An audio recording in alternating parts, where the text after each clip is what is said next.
Article 370 ತೆಗೆದಾದ್ಮೇಲೆ ನಮ್ಗೆ ಏನನ್ಸ್ತು, ಅಲ್ಲಿ normalcy restore ಆಗ್ತಿದೆ ಅಂತ ಒಂದು ಸರ್ಫೇಸ್ ಅಲ್ಲಿ ಕಾಣ್ತಾ ಇದೆ. ಅಫ್ಕೋರ್ಸ್ ನಾನು ಏನ್ ಹೇಳ್ತಾ ಇದ್ದೀನಿ ಅಂದ್ರೆ ಮೊದ್ಲಿದ್ದಂಗೆ ಇಲ್ಲ, ನಾರ್ಮಲ್ಸಿ ಅಂತೂ ಬರ್ತಾ ಇದೆ.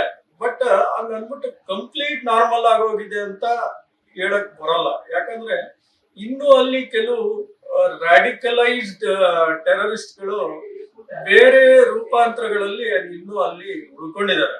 ಸೊ ಎಲ್ಲಾರನು ಎಲಿಮಿನೇಟ್ ಇನ್ನೂ ಆಗಿಲ್ಲ. ಯಾಕಂದ್ರೆ ಅದು ಅವರು ಟೆರರಿಸ್ಟ್ ಅಂತ ಕಾಣೋದೇ ಇಲ್ಲ.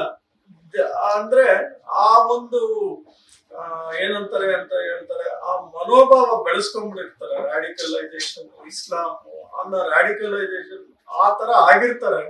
ಅವ್ರ ಟೆರರಿಸ್ಟ್ ತರನು ಆ ಲುಕ್ಸ್ ಇರಲ್ಲ. ಅಂದ್ರೆ ಅವರು ಒಂಥರ ಗಡ್ಡ ಬಿಟ್ಕೊಂಡು ಒಂಥರ ಮೌಲ್ವಿ ತರ ಓಡಾಡ್ಕೊಂಡು ಆ ತರ ಏನು ಕಾಣಲ್ಲ ನಿಮ್ಗೆ. ದೇ ಆರ್ ಒಂಥರ ಅಲ್ಟ್ರಾ ಮಾಡರ್ನ್ ಟೆರರಿಸ್ಟ್ ತರ.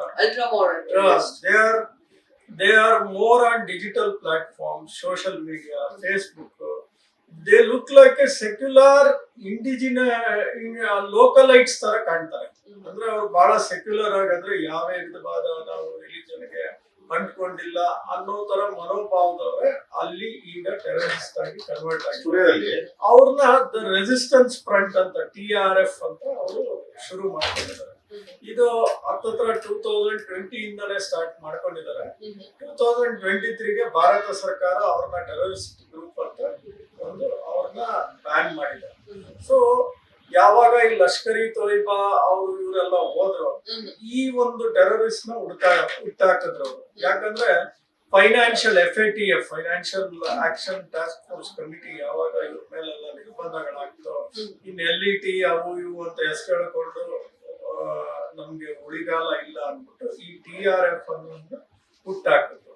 ಅವ್ರು ಏನ್ ಮಾಡ್ತಾರೆ ಅಂದ್ರೆ 5-6 ತಿಂಗಳು ಟ್ರೈನಿಂಗ್ ಕೊಟ್ಟು ಇವ್ರನ್ನ ಆ ಒಂದು ಏರಿಯಾಗಳಿಗೆ ಬಿಡ್ತಾರೆ. ಸೊ ಇವ್ರ ಕೆಲಸ ಏನಂದ್ರೆ ಇಲ್ಲಿಂದ ಇಂಟೆಲಿಜೆನ್ಸ್ ಗ್ಯಾದರಿಂಗ್ ಮಾಡ್ಕೊಳ್ಳೋದು, ಮತ್ತೆ ಈ ಡ್ರಗ್ಸ್ ಗಳ ಮಾರಾಟಗಳು ಜಾಸ್ತಿ ಮಾಡೋದು, ಈ ತರ ಒಂದು ಸಮಯಕ್ಕೆ ಕಾಯ್ಕೊಂಡು ಕೂತಿದ್ರು ಈ ಒಂದು ಸ್ವಲ್ಪ ದೊಡ್ಡ ಮಟ್ಟದಲ್ಲಿ ಮಾಡಬೇಕು ಅಂತ. ಸೊ ಇದೊಂದು ಅವಕಾಶ ಅವ್ರಿಗೆ ಸಿಕ್ತು. ಯಾಕಂದ್ರೆ ಅವ್ರು ಅಲ್ಲಿ ಉಳ್ಕೊಂಡೇ ಇದ್ದಾರೆ, ಪ್ಲಸ್ ಅಲ್ಲಿನ ಇಂಟರ್ನಲ್ ಇಂಟೆಲಿಜೆನ್ಸ್ ಎಲ್ಲ ಡೇಟಾ ಕಲೆಕ್ಟ್ ಮಾಡ್ಕೊಂಡಿದ್ದಾರೆ.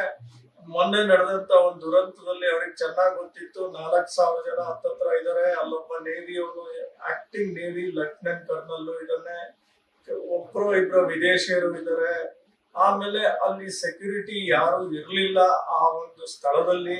ಸೊ ನಾವು ಅಟ್ಯಾಕ್ ಮಾಡಿದ್ರೆ ಆ ಜಾಗಕ್ಕೆ ಸೆಕ್ಯೂರಿಟಿ ಬರಕ್ಕೇನೆ ಹತ್ತತ್ರ 25ರಿಂದ 30 ನಿಮಿಷ ಸಿಗುತ್ತೆ. ಇವೆಲ್ಲ ಅವ್ರ ಕಲೆ ಹಾಕಿ, ಇಂಟರ್ನಲ್ ಇಂಟೆಲಿಜೆನ್ಸ್ ಕಲೆ ಹಾಕಿ ಅವ್ರು ಈ ಶೂಟರ್ಸ್ಗೆ ಒಂದು 5-6 ಜನ ಯಾರು ಅವ್ರಿಗೆ ಮಾಹಿತಿ ಕೊಟ್ಟು ಈ ಒಂದು ಪ್ರೋಗ್ರಾಮ್ ಎಕ್ಸಿಕ್ಯೂಟ್ ಮಾಡಿಸಿದ್ರು.